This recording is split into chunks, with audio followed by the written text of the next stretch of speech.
Hi everyone, welcome.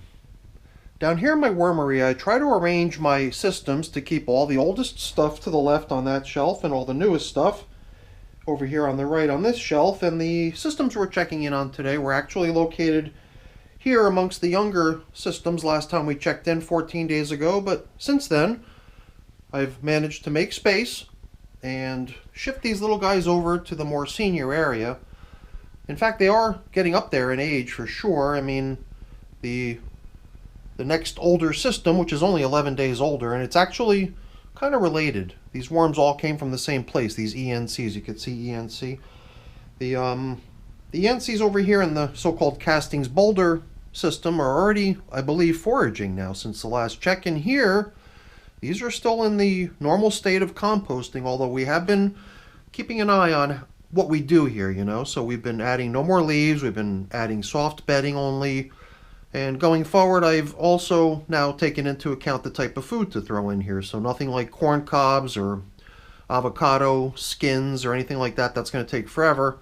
I bought some nice soft stuff that I know is going to be pretty quick to break down and unlikely to leave residue and debris in the system. So let's get these systems up on the bench and get them fed. So now, as I do sometimes, I prepare this little information board so you can see that we're at feeding 20 in these 228-day-old European nightcrawler systems. As I mentioned earlier, it's been 2 weeks since the last check-in, and I made reference to the feeding that I've got for them. Look at the size of these cucumbers. They're huge. Packed with fluid, all juicy stuff. Perhaps the cauliflower right beneath it is not quite as juicy, but probably has a certain degree of moisture content, which I'm assuming will come out at some point as the material starts to thaw. I don't know if you saw it, but I definitely did. There's flying insects over here. I mean, I started seeing movement almost as soon as I bought the stuff out here to the bench. That's the reason I equipped myself with the Mosquito Dunks, which we're going to sprinkle in here before we get started, and then our activities in here will simply blend the stuff in. So yeah, Mosquito Dunks, it's the same stuff that you would normally put into your well, whatever, into your pond or any other sort of standing water that you might have on your property where you don't want mosquitoes to be able to thrive and multiply. And it sort of works on other flying insects as well. So let's get the system treated with a little bit of this stuff, and then we could dig in. Last time we fed, it was kind of an assortment of stuff. This time it's more of a kind of targeted feeding with specific ideas in mind in terms of, you know, how we want that feeding we're giving them today to look soon, which is gone basically. Not like, for example, here, the stem of something, perhaps a pepper. You know, it's breaking down, obviously. It certainly doesn't look the way it did when it was first put in here, but who knows when that was. Could have been months ago at this point. Doesn't help that it's out on the surface. Being down low in the moist material is where the action is. Out here on the edges, where I just started digging down, we didn't even dig down last time. We focused our energy on seeing how the feeding from last time went, gave them their portion, and then we just covered up and we didn't disturb the outer edges, which is a little bit of a theme that I've been doing here, but I don't want to bake it into what I do now, which is to not check the outer edges. The fact that we didn't do it last time opens the door to us doing it this time and giving the whole system a good aeration. So I just picked out all those little tiny things that are growing, presumably tomatoes. Oh, here's one more. But yeah, you know, let's just go for a general spin through the system. All the nice leaves that we encountered out on the surface from the previous feeding were very gently blended in, but not very deep, so they were more or less out here on the surface. I did think that it would have been nice to blend a lot of that leafy material in down deeper, but lately I've been interested in just being less intrusive and maybe seeing how systems do if I don't fiddle with them as much as I do sometimes. So here and there I believe that, skipping a an aeration or tilling up of the materials on the outer edges is something we can do without once in a while, so I kind of reacted to a little worm ball I spotted as I was moving material around down here, so there's definitely something going on here. I already smell and see leftovers. I smell citrus. I see a cherry tomato here. So they're still working down that last feeding from 14 days ago. It was a mix, you know. It was just a random selection of various kitchen scraps, which I didn't really take note of. I think I just sort of skimmed through the video last night. Who knows? Maybe I did actually watch it and listen to it. Maybe I took a nap in the meantime. But yeah, I think it was just a variety of different stuff, but somehow the orange peels or the tangerine peels, whatever they are, did sort of stick out. These more colorful objects, a little bit more showy and visible and stand out. So definitely smelling some citrus in here. We've opened up a nice size hole into which today's feeding can go. Here was a pretty distinct piece of leftover, piece of corn cob. I was making fun of myself in a recent video where, or at least was it in the comments? I'm not even sure. I think it might have even just been in a comment or something where I was talking about how my dealings with corn cobs are so unusual. Somehow I got on this somehow I got on this, I don't know, kind of weird behavior of not messing with the corn cobs. Every time I encounter one, I'm like gentle with it, moving it over, setting it aside so it doesn't get busted up. And I think some of the people in the comments were even already kind of coaching me that I should get over whatever it is that's hanging me up on the corn cobs and just help them along to the finish line like I do with pretty much everything else. So perhaps part of today's check-in will include a little bit of help on the corn cobs. And my, there's something really going on here.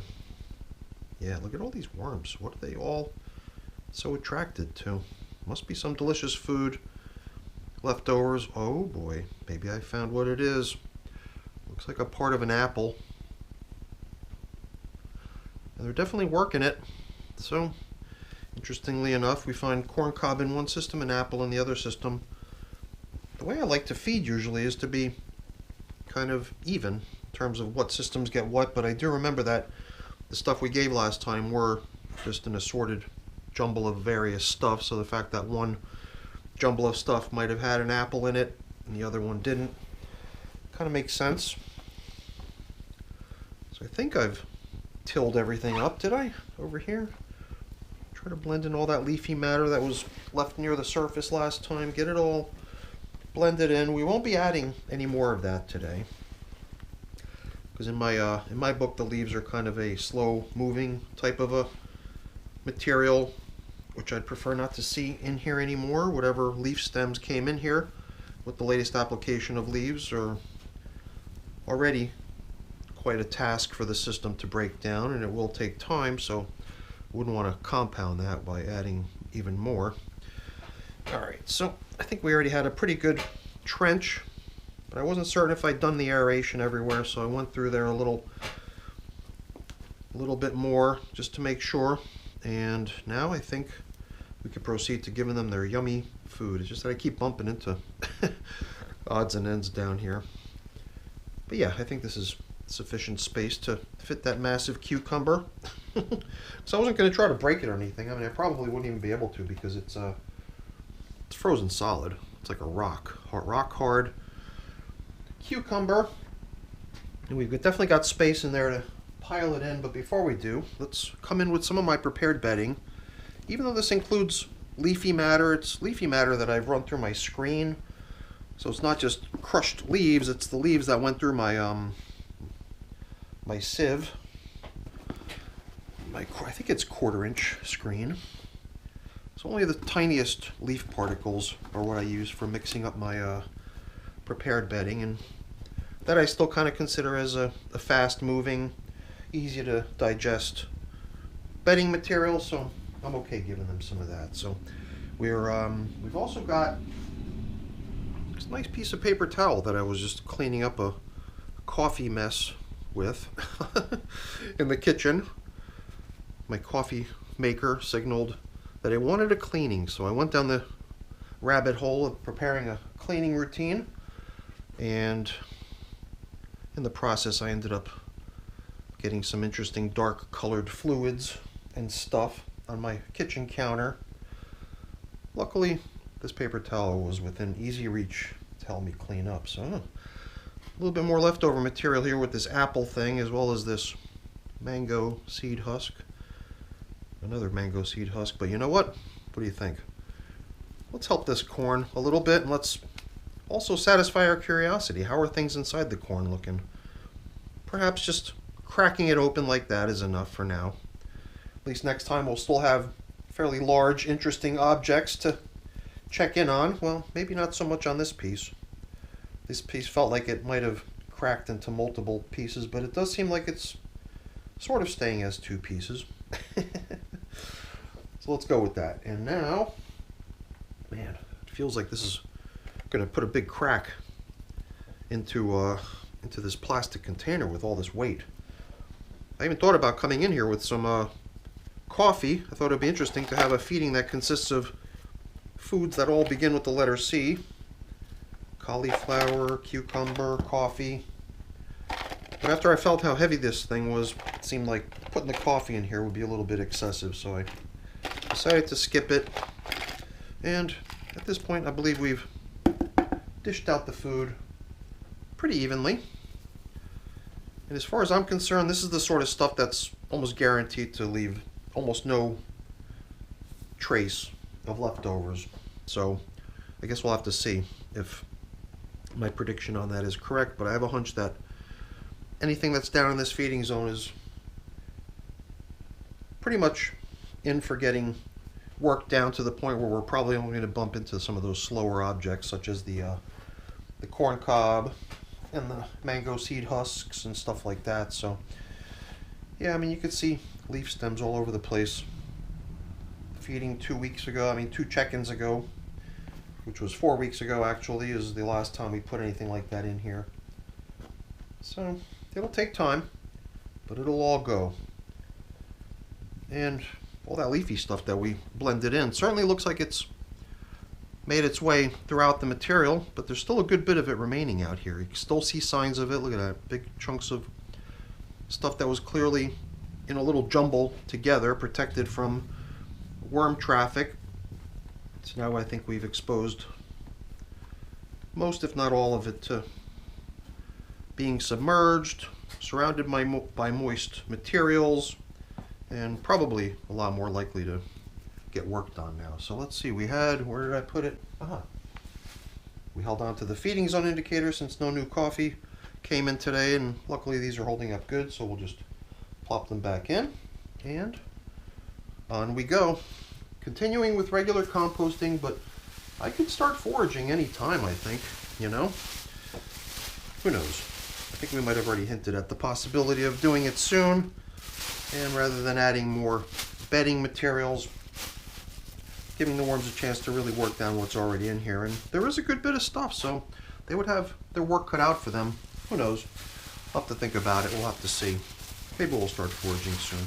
But for now, this was just another typical feeding, obviously tailored for the late stages, with soft foods, soft bedding, so that we can start seeing this stuff really become fine. So that's it for the check-in, everyone. Hopefully you enjoyed it. If you did, as always, please don't forget to leave me a quick thumbs up before you go. That's always really appreciated. And if you haven't done so already, please also consider subscribing to the channel. That's very much appreciated as well. All right, everyone. Have a great day. Thanks for watching. Bye now.